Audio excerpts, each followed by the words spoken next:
Hey guys, Sarah here. Guess what I have? I have these amazing masks. I just love these. Like, they have this nice nose bridge in them. I finally got merch after years and years of you guys asking me if I would have merch. I finally went ahead and got some. I started with these masks because, you know, everybody needs a mask right now. And these are really nice, like 3-layer masks, and I absolutely love them. They're super comfortable, they're super soft. I also went ahead and got these notepads, which are freaking amazing. I love the size of them. I've been using one for myself to make notes for baby snakes, and you can also use these little sticky notes. Like, these are sticky notes in here, and these are perfect size for labeling baby snake containers. I can fit all of the information on these, and they're already pre-cut and everything, and I just love these. So if you are interested in getting merch, then go to my website. I'll link it down below, and you can use code MERCH1 to get $3 off anything on the site, and that includes snakes that I have for sale right now, that includes merch, that includes books. So anything that you are wanting off my site, you get $3 off if you use the code MERCH1. I will put it in the description below. Today I'm actually going to be talking about incubating corn snake eggs. I've had a lot of different questions recently, like, you know, at what temperature do I incubate them at, or what substrate do I use, or what kind of incubator do I use? And so I thought I would just go ahead and do a video on incubating corn snake eggs. And this is for anybody from the, you know, the casual keeper who just, you know, has a couple of corn snakes and found out that they have a male and female because one day the female just was laying eggs, which is actually how I started, like 10-12 years ago. My very first corn snake clutch was an accident, which is why I don't cohab anymore, but that's a whole other video. And this, you know, this could also apply to anybody who's, you know, who's been breeding for a while, but they want to change, they want different options on how to incubate, or just people who are just now starting out breeding and they want to, you know, they're curious about what their options are. So I am going to start out by saying, like, if you know that you are going to have corn snake eggs, then the first thing that you want to make sure that you have is some sort of substrate. And there's a lot of different options for substrate for eggs. I personally like to use perlite or vermiculite, or a mix of perlite and vermiculite. That usually, for me, has the best humidity maintaining for the eggs. The vermiculite by itself seems to stay too wet. The perlite seems to dry out too much, but if I mix them together, it seems to be okay. You can get those things on eBay, or you can get them in garden sections at Walmart or other stores. Just be careful if you do get vermiculite or perlite in a garden section that you get the kind that does not have any pesticides or chemicals in it. You want to get like the clean stuff, because you don't want any sort of chemicals to be affecting your corn snake eggs. You could also use Eco Earth to incubate your eggs in. I don't like Eco Earth as much, again, because it stays a little too humid for me, but it can work. If you don't have anything else, or if you're kind of grasping at straws, that is an option. You can also use sphagnum moss. Sphagnum moss is something a lot of people are going to be using for their snakes anyway, and it's available at most pet stores, so if you can find sphagnum moss, you can use that. And a lot of people, I've noticed, use just like moist paper towels. I wouldn't necessarily go that route. That's a little too, there's just too many variables with that. I would definitely get some sort of substrate instead of just using moist paper towels. You also want something to put the eggs in. So what I would recommend is either a Sterilite shoebox type container, or a like food storage container of some kind, or I like to use the sort of deli containers that are about 6 inches around, that you can get at most reptile supply stores. That's what I typically use to incubate the eggs in. But you don't have to go super fancy with it. You do want to make sure that whatever you have has some sort of air exchange. So when I get the reptile supply store 6-inch deli containers, they already have pre-punched holes. But if you were using a butter bowl or something like that, they're not necessarily going to have that. They are going to be airtight. So you want to make sure that you poke some holes in them, just like little holes. They don't have to be big, just for some air exchange. If you don't want to poke any holes in anything, get something that at least has a really loose, like a loose-ish lid on it, so that the pressure when you close the lid doesn't affect the snakes. They need the air exchange. Like they still take in oxygen and put out carbon dioxide even when they're in the egg. So you do want to have that oxygen exchange. So even if that means opening it up like once every couple of days to get that air exchange in there, that is an option. I don't really like to risk that. I'd much prefer just poke a couple holes in something and be good to go. So it's up to you. Those are just the options that are out there.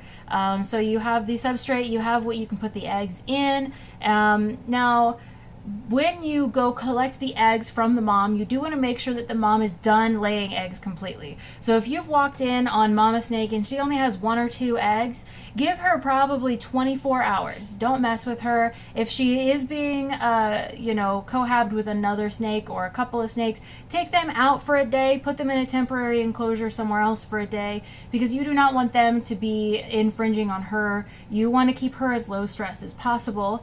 And after that whole day, she should be done laying. If you go in there and she's already on a dozen eggs or more, she's probably done, but you could go ahead and just give her an extra 6 hours or so, just to kind of calm down, and also to make sure that she does have all of the eggs out of her system. Because corn snakes lay anywhere, I think that the most corn snakes I've ever had laid was 38.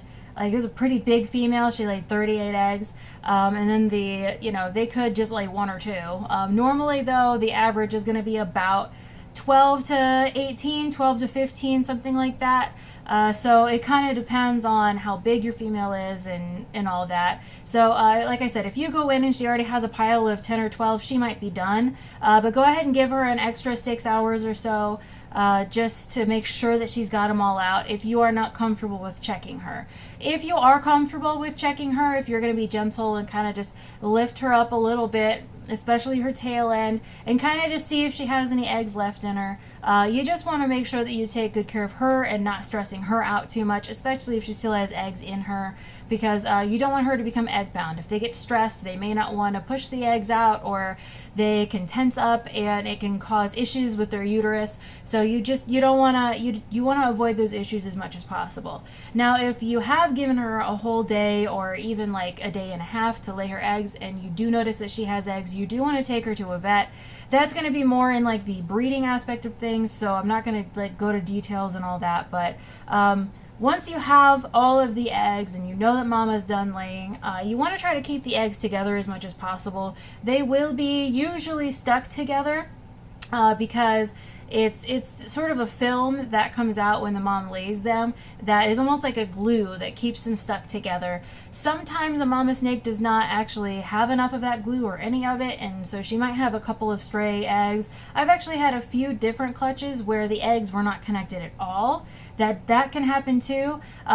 You run into problems with that because the eggs can turn. So you want to prevent the eggs from turning at all costs, because the baby inside can drown. Now it's different with chicken eggs. Chicken egg incubators, you'll notice, have automatic turners because chickens need to be rotated every so often. But snakes do not need to be rotated. In fact, they should not be rotated. So you want to try to keep the pile of eggs as close to how they were laid as possible. If you do have some stray ones and you're not sure if they're right side up or not, you can take a very small flashlight and you can shine it up to it in the dark. Now when I say small, I mean get yourself a little flashlight that's this size, a little tiny flashlight, preferably LED, because they're going to put off less heat. The less heat, the better, and the less time that you have the light shining in the egg, the better.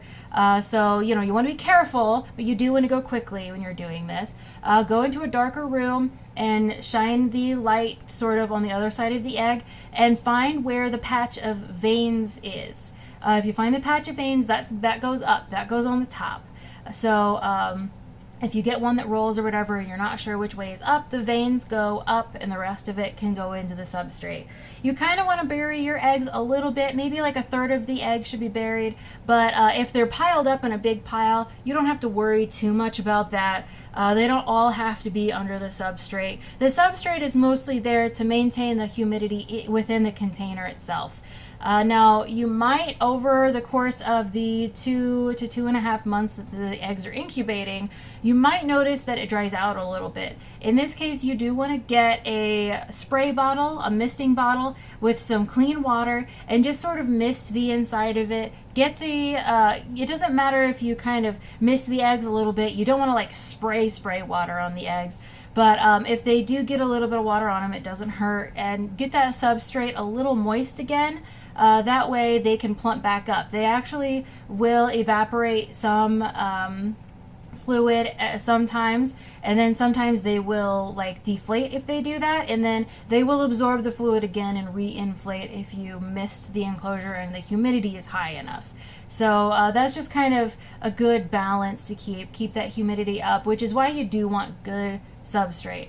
So after you've gotten the snakes, or after you've gotten the eggs in an enclosure with substrate and you have the humidity right, the substrate actually should be moist.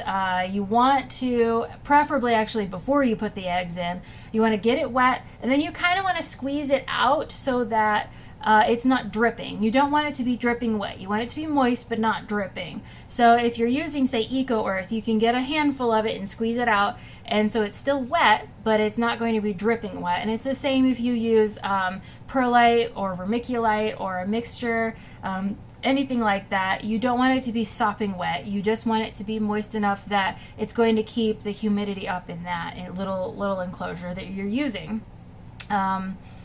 If you are trying to incubate in just a room, that is something you can do. You want to keep the temperatures anywhere between like 75 and 85, but you also want to keep it consistent. So you don't want it to fluctuate between 75 and 85. You want it to either, like, if your house is at 75 degrees and it, doesn't really like get much warmer than that, you kind of want them to be a little bit warmer than 75. 75 is really on the cool end. So let's say you have an area in your house that stays like 77. As long as it continues to stay at 77 and it doesn't go, too much above that or too much below that. When I say too much, I mean maybe 2 degrees. You really don't want it to fluctuate more than like 2 degrees in either direction of whatever you're trying to keep it at. But if you have a place that stays around 77, 78 degrees in your house, you can incubate the snake eggs there. That's not a problem. I actually do incubate my snake eggs in my snake room, so it stays about 82 degrees in there. And sometimes it goes down to 80, sometimes it goes up to like 83, 84. It never goes above 84 though, so that's usually a really good temperature. If you do want to get an incubator, that's probably going to be the best place to incubate them in, is the sort of 82, 83, 84 range. And like I said, whatever you pick, just keep it consistent. If you're trying to stay at 82, you don't want it to go below 80 and you don't want it to go above like 84. And the reason that you want it to stay consistent is because kinking can happen. So if you have a lot of different fluctuating temperatures, that can cause kinking in the spine, which is when the spine is misaligned. The temperature dictates how fast the babies grow. And if it's too high or if it fluctuates too much, the babies grow too fast in certain areas or at certain times. And they can, like, for example, if you keep it at like 87, 88 degrees, the baby's bodies are growing faster than their bones can grow, and it can cause misalignments in the spine, which causes kinking. And it's similar if you have a high fluctuation. So if your incubator is fluctuating between like 75 and 85 degrees, even, it doesn't even, I wouldn't even say over time. Like if it's fluctuating that much at all, then you run the risk of that snake becoming, the snakes in those eggs becoming kinked because of the fluctuation, because it's not consistent. So you also don't want to go too low, though. I know I mentioned that, but I didn't really mention why. Too high, yes, they grow faster, but they have a higher likelihood of kinking, and they're usually smaller. Fluctuating too much, again, kinking issues. But then keeping them way too low can actually cause them to have a completely different issue where their bodies fuse together to itself. So I believe it was Don Soderbergh who talked about this in a forum somewhere. If I can find it, I'll leave it in the description down below for you guys to read. I will try to find it. I'm not sure if I can, but I do remember him talking about they tried to incubate some eggs at a super, super low temperature. It might have been like 60 degrees or something for as long as it took for them to hatch, just to see what would happen. And I think that it was close to 100 days and they still had not hatched, so they went ahead and cut the eggs open themselves. If you're wondering about snake egg cutting, I did a whole video on that. I will link that above in a card. You can check that out. But they went ahead and cut the eggs open to see what was going on in the eggs, because 100 days, that's a long time. And it turns out that the babies, they were alive technically, but they were just sort of this ball of flesh that had sort of congealed together, and then the head was just sort of sticking out like that, and they couldn't move. They had just like all of their body tissues had just fused together. So you don't want it to be too cool, but you don't want it to be too hot, and you don't want it to fluctuate too much. So like I said, 75 being the lowest, 85 being the highest. Really, ideally, right in between there is going to be your best bet. So like if your goal is 80 degrees, try to keep it between like 78 and 82, and you're pretty golden there. You really can't go wrong with 80 degrees incubation for corn snakes, at least. And at 80 degrees, you're going to be waiting probably between 65 and 70 days for the babies to hatch. So I normally say go 2 months and then add a week. That's kind of how I calculate it in my head. So let's say they were laid on, July 1st, then I usually say, okay, July, August, September, and then add a week. So it's September 1st, all right, it's going to be probably about September 7th. That's usually how I calculate it in my head. So if you are incubating right at that 80 degrees, you're going to be looking at probably 65 to 70 days. And, that month and a week is going to be around 67 days. If you are incubating a little lower than that, you might want to wait like 75 days or so, and that's okay. If you incubate a little higher than that, they might hatch around like 63 days or so. Anywhere between like, I want to say 63 days and 73 days, that's normal. So if you're at 73 days and they still haven't hatched, like, don't worry about it too much. It happens. And if you keep them a little bit lower, they do grow slower. So, and a lot of people like the, grow them low and slow, because that means that they're going to be a little bit bigger when they hatch. They usually have better appetites. Whereas if you grow them really fast, they actually will usually hatch smaller, and oftentimes they don't have as good of an appetite. So it's really up to you as the breeder, but I try to keep everything right smack dab in the middle, because then, everything's hatching at a reasonable amount of time, but they're also really healthy still. And I actually have not personally noticed much of a difference in baby's appetite and the size between your 76 degrees and your 80 degrees. I haven't really noticed much of a difference between that. A lot of people do. It also depends on the size of the egg and the parent's genetics. I mean, there's a lot of different factors in how long it takes for them to hatch, but that just gives you an idea.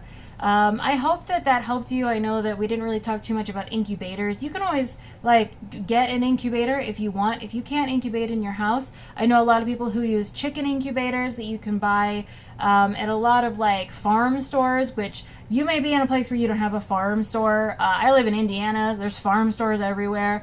But if you don't have that option, you can get a styrofoam container and get a heat pad, and you can actually tape the heat pad to the top of the styrofoam container, and then also tape a thermostat to the heat pad, or the probe for a thermostat, and you can try to keep the inside of a styrofoam container at that temperature, and that'll work too. But again, if you have an area in your house that stays about 78, 80 degrees, at least whenever you have the eggs, that's going to be fine. You just don't want them to get below 75. That's kind of the rule. So I hope that helps you guys.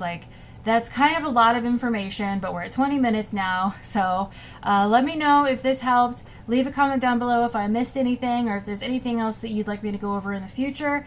And again, if you are interested in merch, I will leave that down in the description down below. Also, I'm really, really excited about it, and I hope that you guys are too. Like I said, t-shirts will also be coming soon. So have a great day, guys. I will see you in the next one.